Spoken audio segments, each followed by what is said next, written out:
नमस्कार दोस्तों, स्वागत है आपका एक बार फिर से हमारे इस यूट्यूब चैनल जियो जन विदेश में। दोस्तों, अगर आप भी अपनी बेटी के लिए सुकन्या समृद्धि योजना के अंतर्गत खाता खुलवाना चाहते हैं या आपने खाता खुलवा रखा है, तो दोस्तों सुकन्या समृद्धि योजना के तहत नियमों में कुछ बदलाव हुआ है। और वह क्या बदलाव हुआ है हम आपको इस वीडियो में बताएंगे, तो आप वीडियो में लास्ट तक बने रहिए।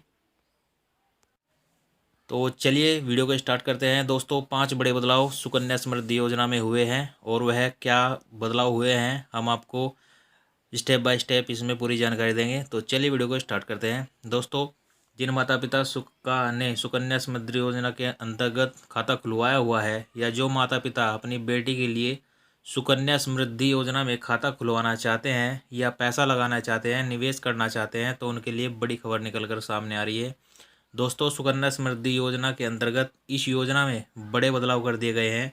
सुकन्या समृद्धि योजना में माता पिता अपनी बेटी की पढ़ाई, उसकी शादी के खर्च के लिए ज़्यादा से ज़्यादा पैसा जमा कर सकते हैं और यह योजना केंद्र सरकार द्वारा चलाई हुई है, जिसके अंतर्गत देश की बेटियों को अच्छी शिक्षा प्राप्त हो सके और वह देश की प्रगति में अपना सहयोग दे सके, उनकी शादी में कोई परेशानी ना हो और उन्हें आसानी से पैसे मिल सके। सुकन्या समृद्धि योजना एक ऐसी योजना है जिसमें केंद्र सरकार खुद में बेटियों का खर्च उठाने में मदद करती है। इस योजना के अंतर्गत आप छोटी से छोटी बचत करके अपनी बेटी का उज्जवल भविष्य और अच्छी शिक्षा के साथ उसके सपनों को पूरा कर सकते हैं। दोस्तों, सुकन्या समृद्धि योजना केंद्र सरकार की चलाई हुई है और आप इसमें छोटी से छोटी मात्र 210 रुपये प्रति साल की बचत करके अपनी बेटे के लिए आप पैसा इसमें जमा कर सकते हैं।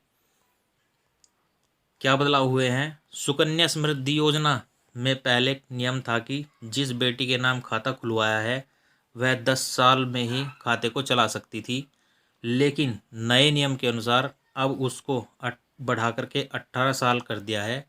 खाता धारक 18 साल पूरा होने के बाद ही खाते को ऑपरेट कर पाएगी और अपनी पढ़ाई के लिए जमा किए हुए पैसे का उपयोग कर पाएगी।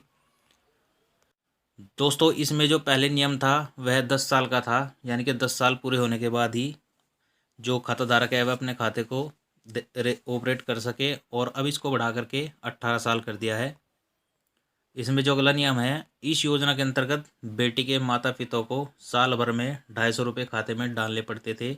अगर माता पिता 250 रुपये का निवेश नहीं करते तो खाते को डिफ़ॉल्ट मान लिया जाएगा, यानी कि साल भर के अंदर अगर खाते में कोई एक्टिविटी नहीं होती है, आप पैसा जमा नहीं करते हैं, जिस मतलब स्कीम के तहत आपने पैसा लगाया हुआ है, या तो आपने 210 रुपये वाली या 1000 रुपये साल वाली स्कीम चुनी है, अगर आप उसमें पैसा नहीं डालते हैं तो आपके खाते को साल भर के अंदर डिफ़ॉल्ट घोषित कर दिया जाएगा।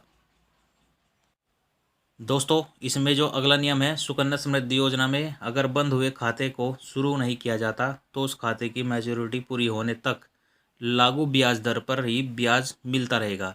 इससे पहले डिफ़ॉल्ट खातों पर उतना ही ब्याज मिलता था जितना कि ब्याज पोस्ट ऑफिस की बचत पर मिलता था। दोस्तों, अगला नियम इसमें क्या क्या बदलाव हुए हैं? इससे पहले सुकन्या समृद्धि योजना में 80C के अंतर्गत टैक्स में छूट मिलती थी। अगर एक परिवार में 2 बेटियां हैं और दोनों के खाते खुले हुए हैं तो केवल तभी टैक्स में छूट मिलती थी, लेकिन तीसरी बेटी होने पर उसका लाभ नहीं मिलता था। नए नियम के अनुसार अगर जुड़वा बेटी पैदा होती है और एक बेटी है तो उन दोनों बेटियों के साथ तीसरी बेटी का खाता भी खोला जा सकता है और उसमें कोई छूट नहीं मिलेगी। दोस्तों, अगर मान लीजिए आपके परिवार में 2 लड़की पैदा हुई हैं जुड़वा, तो आप उनका खाता भी खुलवा सकते हैं, और साथ में आप अगर आपके परिवार में तीसरी बेटी है तो आप उसका खाता भी खुलवा सकते हैं, और इसमें आपको कोई टैक्स नहीं देना पड़ेगा। जो नए नियम के अनुसार टैक्स नहीं देना पड़ेगा। दोस्तों, सुकन्या समृद्धि योजना के अंतर्गत खाता 2 ही स्थितियों में बंद हो सकता है, या तो खाता धारक की मृत्यु हो जाए या फिर खाता धारक बेटी के रहने के स्थान में परिवर्तन हो जाए।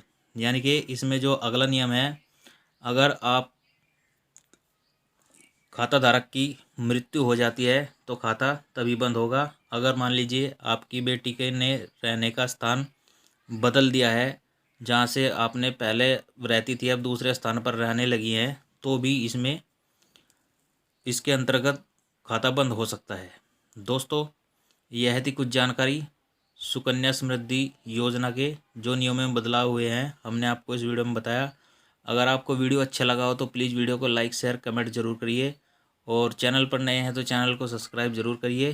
तो मिलते हैं किसी और जानकारी के साथ, तब तक के लिए जय हिंद जय भारत।